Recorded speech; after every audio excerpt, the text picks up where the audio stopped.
Since the release of TIE Fighter Total Conversion, there's been an absolute flood of people checking it out. Tens of thousands if the ModDB page is to be believed. They'll have gone through the step-by-step installation process so handily created by Angel and launched themselves into the game only to notice that this isn't the TIE Fighter they grew up with. So here's a video listing 10 of the most glaring differences between TIE Fighter and TFTC. Number 1. The game engine.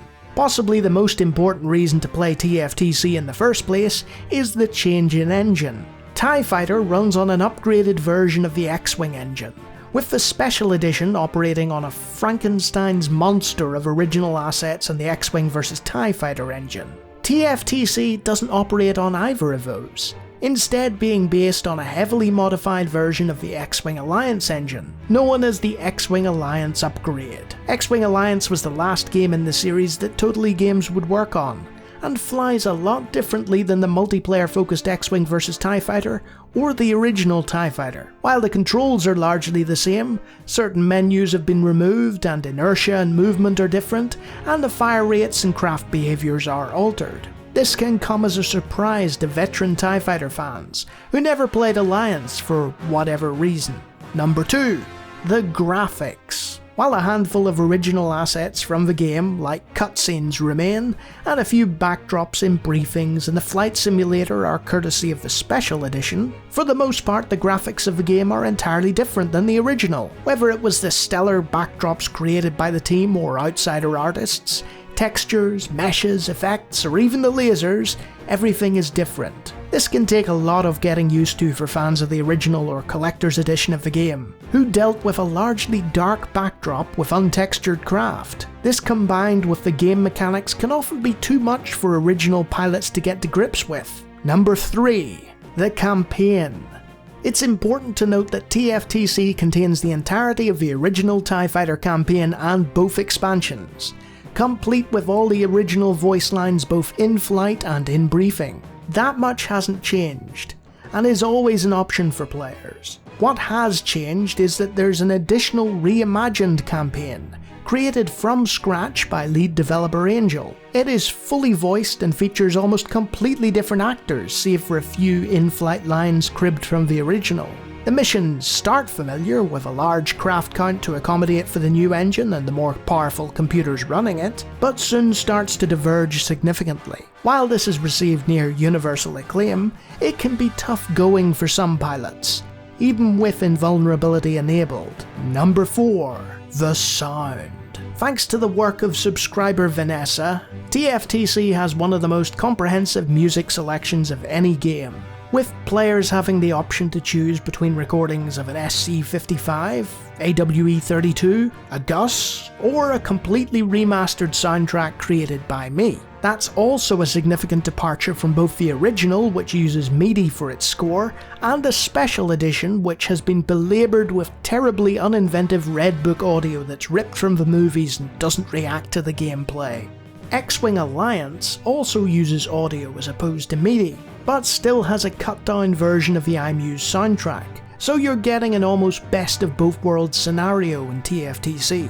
In addition to the audio, none of the original sound effects remain, all of them replaced by much higher fidelity versions from Alliance or the Upgrade project. Most notably, we replaced the wingmen from X-Wing Alliance with our own fully voiced community wingmen. These can be toggled on and off in the options. The result is a game that sounds more immersive and realistic, and much beefier when you're blasting at fighters, with a score that can either be retro or orchestral depending upon your own tastes. Number 5. The Concourse and Briefing Room. X-Wing Alliance has a different concourse than TIE Fighter. TFTC's concourse was designed by members of the team, and was directly inspired by Star Wars. While the rooms are the same as Alliance, the placement is different thanks to hooks implemented during development, and the training yard has replaced the training section found in the original, collector's and special edition of TIE Fighter. We tried to do this justice, but it's hard-coded into the Alliance engine, so we were unable to make significant changes to it or recreate the ever-changing hexagonal course you used to fly through. Another addition is the Pilot's Room, a mainstay of X-Wing Alliance, which contains a terminal with an email system written from scratch by one of our team members. You'll also hear PA announcements, and stormtroopers will salute you and call you sir, which is very polite of them. The briefing room will have nice animations and a static individual in the background of this, but ultimately you'll not have LucasArts-style multiple-choice conversations with a flight officer or Secret Order agent. All of their relevant voice lines have been retained, but are instead part of the initial briefing with the spinning Imperial logo. So listen carefully, pilot. Number 6. The secondary objectives. I recently got asked by one of my subscribers what TFTC had done with the whole Emperor's Hand missions and objectives. You see, while X-Wing Alliance has bonus goals, it doesn't contain any secondary objectives, so we've had to include the secondary objectives as mandatory goals for the missions. Since every quality pilot worth their salt did these anyway, and there's no additional missions whether you did them or not, that's not a problem, right? Number 7. Battle selection.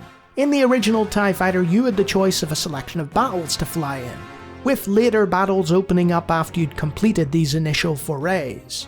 That's no longer the case, as this was never an option in the more linear X-Wing Alliance, so you'll have to fly the first 3 battles in order, as well as the opening 4 training missions to get you back up to speed. This might come as a surprise to some people, but the training was something that you were supposed to do before the first missions in order to demonstrate your basic proficiency. Number 8. Skirmish. In the simulator section of X-Wing Alliance, you were given the opportunity to engage in skirmish simulations, where you set teams of flight groups, including how good their AI was, and this functionality has naturally been carried on into TFTC. So if you've completed the hundreds of missions on offer from both reimagined and classic campaigns, and have also finished X-Wing Alliance's own campaign, and you still haven't sated your lust for space combat, what's wrong with you? I mean, yeah, you can keep flying forever. TFTC is infinite, with the only limit being the confines of your own frail mortal shell. Number 9.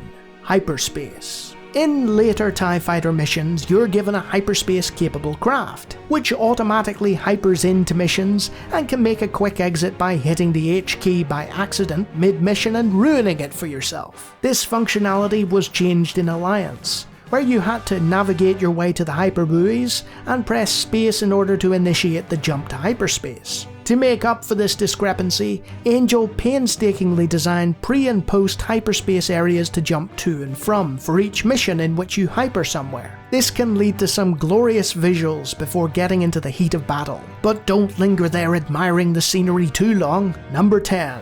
Virtual reality. The most remarkable inclusion with the X-Wing Alliance upgrade and TFTC by association is the ability to use VR or Track IR in order to fully immerse yourself in the Imperial world of TIE Fighter. Now, I don't have any of these things, or voice-activated commands and the like, but the fact that the community were able to make this a thing for a game that's over 20 years old now is a stunning achievement, and it's going to be even more impressive to experience when multiplayer is finally implemented. That's right, thanks to the continued support and efforts of the community, we're going to try and make both multiplayer campaign and multiplayer skirmish a thing. Whatever will they think of next? Fan expansions? Emperor's Hammer integration? Crossover campaigns? I would say the sky's the limit, but we're in space here. And while the big release hype is finally starting to die down now, it has been utterly engrossing discovering just how many people out there just want to get back to their joysticks and find themselves behind the controls of a really good space combat simulator. Here's hoping it's the first of many to come being reviewed on this channel. Happy flying, pilots!